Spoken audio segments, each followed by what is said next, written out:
Let's talk about cholesterol. It's one of those words we hear all the time, especially once we hit our 40s, and it usually comes with a little bit of anxiety, right? But what if I told you it's not really the villain we've made it out to be? In the next few minutes, we're going to clear up all the confusion and break it down in a way that actually makes sense. So, you've heard all about good cholesterol and bad cholesterol. But what's the real story there? What does that even mean? We're going to get to the bottom of it, and I promise, no complicated medical jargon. Let's just start with one really simple but really important idea. All right, first up, let's totally reframe how we think about this stuff. Is cholesterol really the bad guy? Or could it be a friend? Okay, let's get this one thing straight right from the start. Cholesterol itself is not the enemy, not at all. In fact, it's something your body absolutely needs, and it makes it all day, every day. And get this might surprise you. About 80% of the cholesterol in your body is made by your own liver. So while food plays a role, your body is actually the main manufacturer here. Think of cholesterol as one of your body's most essential workers. I mean, look at its resume. It's busy building the outer layer of your cells, creating crucial hormones, helping you digest your food, and it even plays a huge role in how well your brain works. Without it, we'd be in big trouble. So, if cholesterol itself isn't the problem, then what is? Well, it all comes down to transportation. You see, cholesterol is a fatty substance, kind of like oil. And what happens when you mix oil and water? They don't mix. Your blood is mostly water, so to get around, cholesterol needs to hitch a ride on these little protein taxis called lipoproteins. And these are the key to the whole story. Now, just like with taxis, not all of these carriers are the same. In our story, there are two main characters, and they have very, very different jobs. Let's meet them. And this right here is probably the easiest way to picture it. On one side, you've got LDL. Think of it as the delivery truck. On the other side, you've got HDL.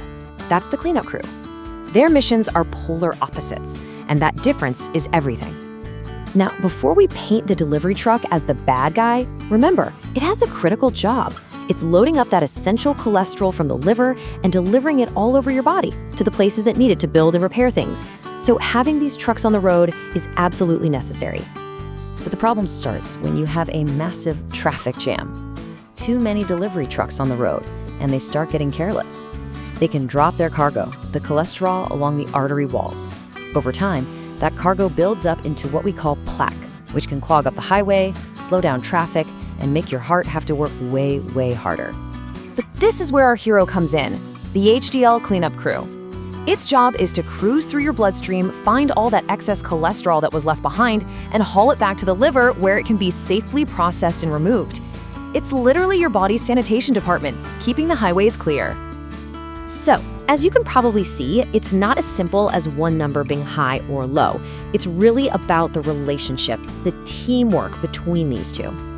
The real story, the thing that truly matters, is the balance.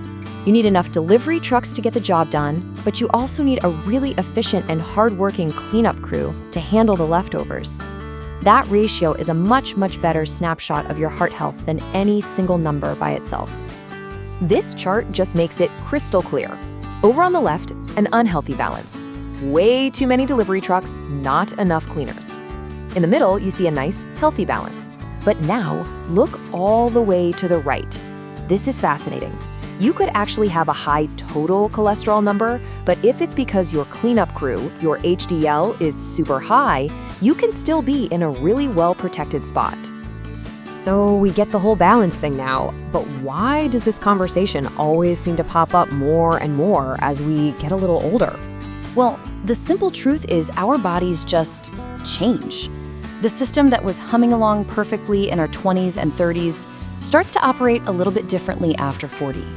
It's a completely normal part of aging, and just understanding that it's happening is the first big step. And there are a bunch of reasons for this shift. Our metabolism naturally slows down. We go through hormonal changes that affect how cholesterol is managed. A lot of times, our activity levels aren't quite what they used to be. And of course, all those dietary habits from the last few decades, they start to add up. Things like genetics and stress are also huge factors in the equation. So the big question is, what can we do about it? And the good news, the really good news, is that you don't need to take extreme, crazy measures. This is all about small, doable habits. I want you to think of this as your daily toolkit. It's just 3 simple things. We're going to focus on eating smarter, not depriving yourself, moving gently, not punishing yourself at the gym, and just finding little ways to manage stress. Now, for eating smarter, let's flip the script. Instead of focusing on what you have to take away, focus on what you can add in.